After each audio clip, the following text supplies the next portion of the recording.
Hey everybody, it's me, Safari Mack, your guide and host, helping you make connections to the wild. Now, I know what you're probably thinking. Wait, today's Sunday, so why is there another video? We already did an African animal. Yes, we did, but there's a couple of things going on. Today is my birthday. Yay me! But now, it may be my birthday, but I have a little story and a surprise for all of you, my fans.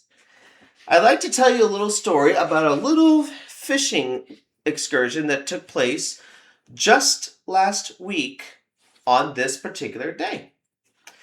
So, as you may have seen on my previous episode, some of my other episodes and little bits here and there, my family, my cousins, happened to live on the other coast of the state of Florida. And on the other coast, they have a little special condominium that they are in possession of on Hutchinson Island, located within Stuart, Florida, just a bit of a ways up north from West Palm Beach, if you're familiar with that area. Now, every year, my cousins and I, as well as along with my mother, we tend to go fishing. Usually around this time of year, late July, August, maybe late September if we can get away with it. And we always have ourselves some good fishing years. We have some good catches. Last year I felt pretty proud that I was able to catch a kingfish, but this year was much different. This year, I think my status has made a huge leap from a kingfish catcher to a sailfish catcher. So yes, that's me in the back. That's me right there in the middle, along with my older cousin and his son. Now, I can tell you what, this catch was beyond extraordinary, and I'll tell you why. There were three elements that seemed to say that the universe was saying this catch could not have been possible.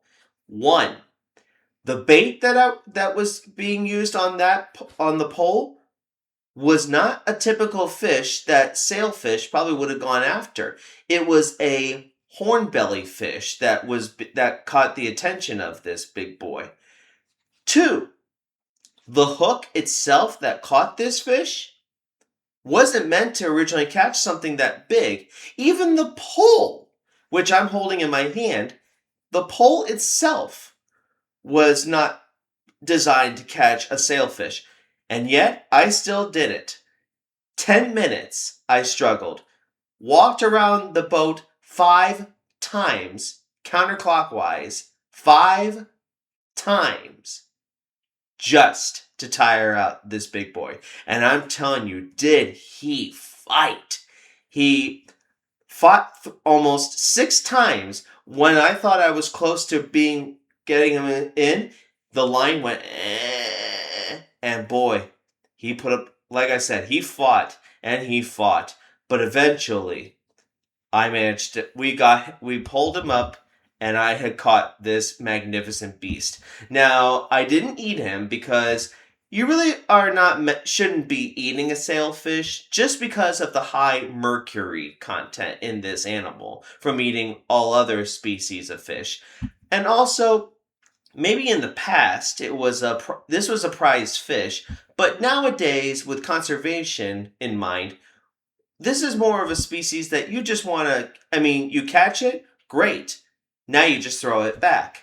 And he was a well-fought adversary, so I was glad to let him go. He really did make that day a really exciting time. I honestly still couldn't believe it. And even to now, many people go big time nuts for something like this, right? Like this is that fish you want to catch.